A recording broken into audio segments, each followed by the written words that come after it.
Bonsoir à tous, ceci est le compte-rendu de ma 66e journée de bonheur en direction de Saint-Jacques-de-Compostelle. Hier nous étions le mercredi 9 août et je suis parti de Sensol pour me rendre jusqu'à Nabarrete pour un total de 37 km. Alors avant-hier j'ai été dans une auberge, comme je vous l'ai dit, une auberge dans laquelle j'ai dormi donc dans une chambre avec 4 lits superposés, et je vous ai dit que j'avais essayé d'aller dormir vers 22 heures, que j'avais mis une berceuse sur mes oreilles et que je m'étais endormi assez tôt du coup. Eh bien la conséquence c'est qu'hier matin je me suis réveillé qu'il était 4 heures. Alors 4 heures du matin, voilà, j'ai l'habitude de me lever tôt. Quand je suis chez moi et que je me lève à 4 heures du matin, j'ai des choses à faire. Quand je me réveille dans une auberge en Espagne à 4 heures du matin, je trouve qu'il était un petit peu tôt pour se mettre en route pour aller marcher. Alors j'ai bien essayé de me rendormir, mais il se trouve que j'ai trouvé le champion du monde, toute catégorie du ronflement nocturne. Et c'était autre que mon voisin de lit, hein, le monsieur à ma gauche, sur le lit superposé à la même hauteur que moi. Là, il était littéralement imbattable. Donc j'ai essayé de me rendormir, c'était pas possible. Alors je me suis levé, j'ai essayé de déranger personne. Alors j'avais plus ou moins prévu le coup, puisque la veille j'avais bien préparé mon sac et toutes mes affaires pour pouvoir, je m'en doutais que j'allais me lever tôt, donc pour pouvoir récupérer mon sac et mes quelques affaires en faisant le moins de bruit possible. Il n'était pas question de refaire son sac pendant que les gens dorment évidemment. Donc à 4h29 j'étais hors de la chambre avec mes affaires. Il était toujours trop tôt pour partir marcher, évidemment. Du moins je considérais que ça n'avait pas vraiment grand intérêt de se mettre en route à cette heure là. Du coup ce que j'ai fait, il y avait une pièce commune avec une petite cuisine. J'ai été me faire un café, et l'auberge où j'étais avait une super terrasse au premier étage avec une vue sur les montagnes. Alors il avait beau faire noir, la vue était assez géniale. Donc je me suis installé là, je crois que j'ai bu 2 cafés, j'ai pris mon temps. Et vers 5h15 du matin, je m'y attendais pas du tout, mais alors pas du tout. Il y a commencé à avoir beaucoup de mouvements dans le couloir de l'auberge où j'étais. Et puis là, j'ai vu des rangs d'Italiens sortir de leur chambre au pas. Et ils avaient l'air de zombies, désolé, mais ils n'avaient pas l'air très réveillés. Mais en tout cas, ils avaient fermement l'intention de partir marcher le plus tôt possible. Donc je me suis dit, visiblement, je ne suis pas le seul à être levé tôt ce matin. Je les ai laissés partir devant moi. J'ai terminé de finaliser mon sac, de vérifier que j'avais tout ce qu'il fallait. Et à 6h15, j'étais dehors avec mon sac prêt à partir. Jack était prêt à partir à l'aventure avec moi. Donc à 6h15, je me suis mis en route. Pour la petite anecdote, à cette heure-là, il fait encore noir.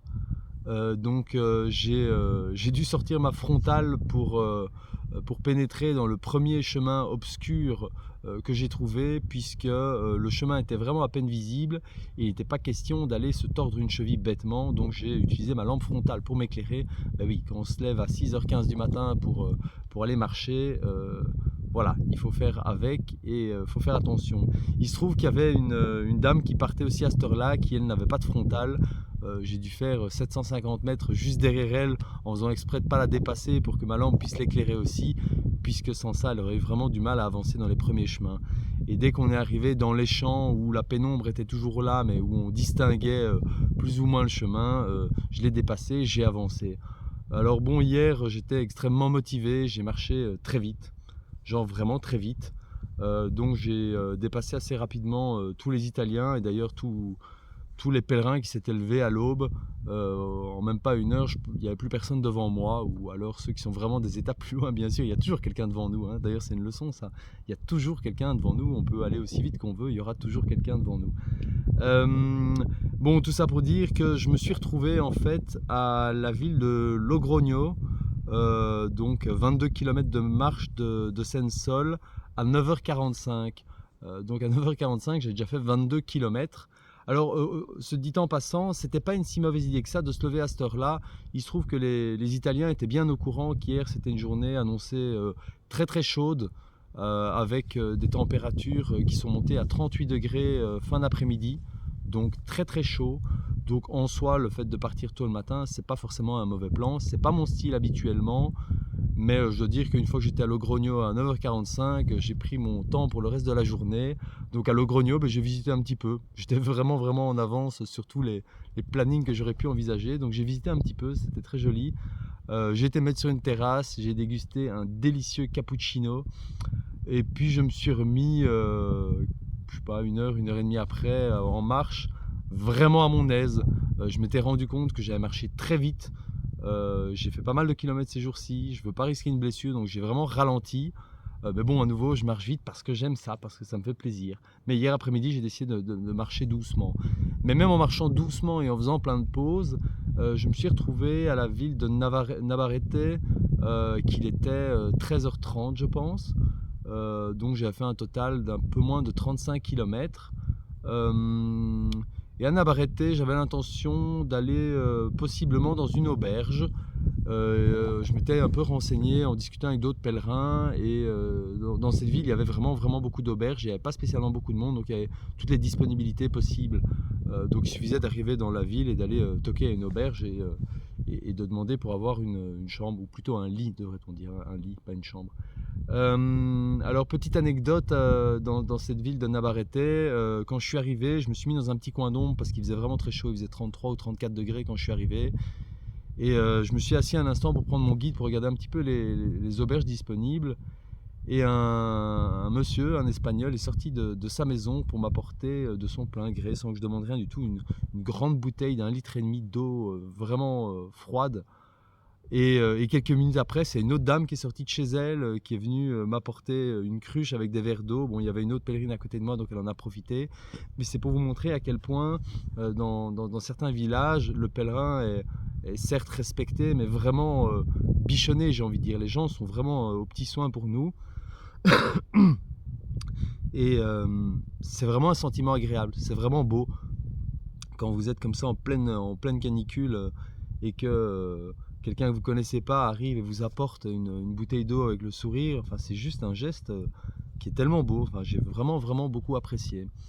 Alors en cherchant mon auberge pour Navarrete, je me suis rendu compte en fait, il me semble d'ailleurs que je l'avais vu en fait quelques jours auparavant, par hasard en regardant une carte, mais il y avait un camping pas loin de Navarrete. Ça demandait un petit 2,5 km de sortie du chemin, donc 2,5 km pour aller au camping, 2,5 km pour revenir le lendemain. Mais j'avais quand même fait 3 nuits consécutives en auberge, donc voilà, j'ai pas pu résister. 2,5 km, c'était pas grand chose pour le plaisir d'avoir un petit peu d'intimité, ou en tout cas de liberté, d'aller dormir à l'heure à laquelle j'avais envie. Et puis le plaisir de retrouver ma tante, puisque vous l'aurez compris, j'aime vraiment beaucoup ça. Donc je me suis rendu un petit peu en dehors de Navarrete pour aller au camping. Quel bonheur! Je dis quel bonheur, et pourtant le camping, il était étoilé, mais pour un campeur comme moi, pour un campeur de bivouac ou pour un campeur pèlerin, voilà, on vous met sur une place qui est vraiment pas terrible, il n'y a pas un coin d'ombre, il n'y a pas grand chose, il n'y avait pas de papier WC. C'était un camping 4 étoiles, mais il n'y a pas de papier WC là. Ça, c'était pas terrible, mais un campeur pèlerin a toujours des mouchoirs sur soi. Et voilà, il faut toujours avoir des mouchoirs sur soi. Donc quoi qu'il en soit, je blague là, mais ça m'a vraiment fait plaisir de pouvoir planter ma tente et d'avoir cette liberté de faire ce que j'avais envie au soir. Bon, il faisait tellement beau et tellement chaud, j'ai pu laver mes vêtements et les faire sécher, je pense, en moins de 30 minutes. Ça c'est assez génial quand il fait chaud. Un autre désavantage, c'est que j'ai dormi dans ma tente et puis je me suis réveillé au matin. Alors ça, c'était extrêmement surprenant. D'ailleurs, je suis très content de l'avoir vécu parce que j'avais jamais ressenti ça comme ça. Forcément, j'ai pas une énorme expérience de bivouac vu que mes premiers bivouacs ont été faits durant ce pèlerinage. Mais là, en Espagne, où j'étais, donc à Navarrete, au matin, en me réveillant, il faisait 22 degrés, je pense. Donc je me suis réveillé vers un peu avant 6 heures, je pense. Il faisait 22 degrés. Et il y avait un vent, mais vraiment beaucoup de vent. Mais un vent doux. Il y a un vent fort, mais un vent doux dû à la température. Et ce vent était extrêmement agréable. Et puis aussi, du coup, vu ce temps, ma tente était complètement sèche. Donc ça, c'était super cool. Je crois que c'était la première fois depuis des semaines que je repars pas avec une tente humide ou une tente voire mouillée. Donc c'était vraiment très agréable. Voilà, j'ai extrêmement bien dormi dans ma tente. J'étais vraiment très heureux de la retrouver. Et voilà, c'était une très bonne journée.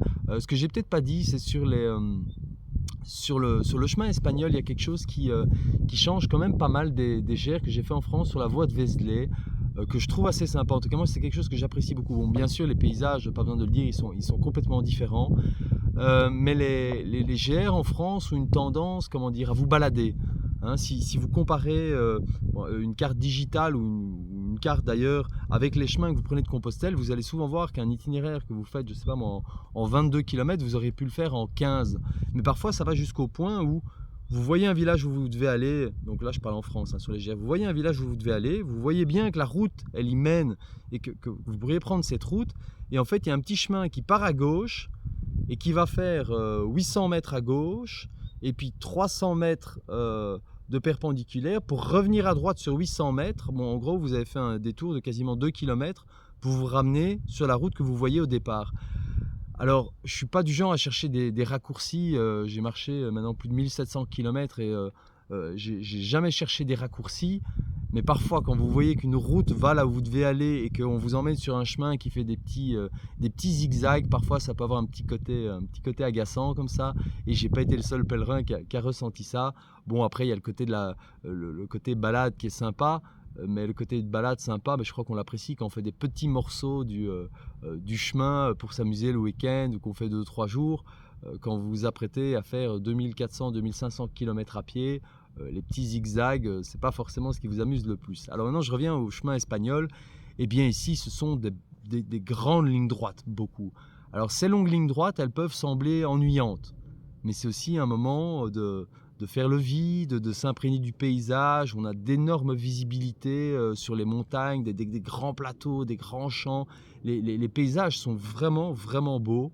Voilà, de tout ça. Alors, faut pas croire, hein, c'est pas toute la journée une grosse ligne droite. Hein. Il y a aussi comment dire, il y a des côtes, vous passez des collines, il y a des chemins qui tournent, qui contournent les champs, etc. Vous sentez que les itinéraires qui sont empruntés par le chemin français, en tout cas, je parle depuis que je suis parti de Roncevaux jusqu'à Navarrés, vous voyez que les chemins sont assez directs, quoi. Vous sentez que vous avancez vers la destination. Moi, c'est un côté que j'apprécie. C'est pas pour gagner ou perdre des kilomètres, c'est juste cette impression d'avancer pour avancer et pas juste du tournicoter. Alors de nouveau, hein, on peut faire des balades le week-end et s'amuser à aller prendre des petits sentiers qui tournent dans tous les sens pour le plaisir de la marche. Et bien sûr, j'ai ce plaisir de la marche quand je suis en pèlerinage, mais quand vous vous apprêtez à faire plus de 2000 km à pied, vous avez envie d'avancer quand même un petit peu. Enfin voilà, c'est juste pour vous dire en gros que le type de chemin entre les GR de la voie de Vézelay et les chemins d'Espagne sont vraiment très différents. Et une de ces différences, c'est ça. Dans les chemins sur la voie de Vézelay, vous avez rarement des grandes lignes droites. Et quand je parle de grandes lignes droites, je parle de 8, 12, 14 km parfois. Hein. Donc c'est quand même pas rien. Alors parfois vous avez l'impression d'être au milieu d'un désert et tout seul. Alors je dis tout seul parce que oui, je vois beaucoup plus de monde qu'avant, mais j'en ai déjà parlé dans la vidéo précédente et c'est en train de se confirmer. Vous voyez beaucoup du monde le matin. Si vous partez tôt, vous voyez beaucoup de monde effectivement. En tout cas à cette période là maintenant, au moment où je fais mon pèlerinage, vous voyez vraiment beaucoup de monde sur la route tôt le matin. Dans la matinée jusqu'à midi, je vois encore des gens. Et puis au fur et à mesure de la journée qui passe, donc je parle du début d'après-midi, là vous voyez quasiment plus personne marcher. Voilà, j'ai encore une expérience aujourd'hui à ce sujet-là, ça j'en parlerai demain.